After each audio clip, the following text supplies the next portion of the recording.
Хранителна добавка или пача. Казвам се Янко Николов, създател на хранителната добавка под марката Доктор Провокатор. 4 различни добавки имам вече направени при вас. А ти как реално си направи формулата? Първите консултации бяха с вас, Да. което е много важно. Всеки, който има някаква идея и иска да ви ползва, вашия опит не е маловажен.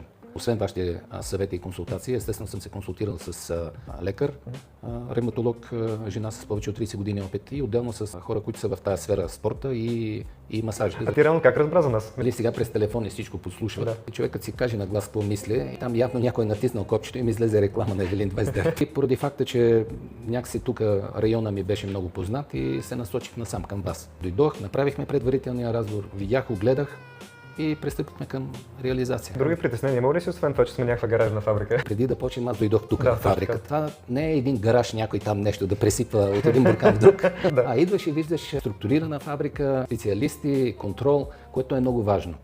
И качеството на самите съставки. Това е ключа, ако искаш да имаш качествен продукт. По самия процес, когато започваме работа, какво ти е мнението? Мисля, имаш някаква обратна връзка? Помет и масло, как се казва. Обаждаш се, задаваш въпрос, структурираш съответната формула, получаваш съставките, проверяваш съставките, одобряваш финансовото предложение и започва процес на производство. А ти какво би казал някой човек, който сега иска да си стартира неговата добавка? Да търси качеството. Това беше водещото при мен. Аз затова дойдох при вас.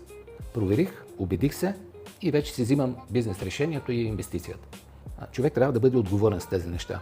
За да бъдеш отговорен, ти трябва да имаш качествен и отговорен партньор.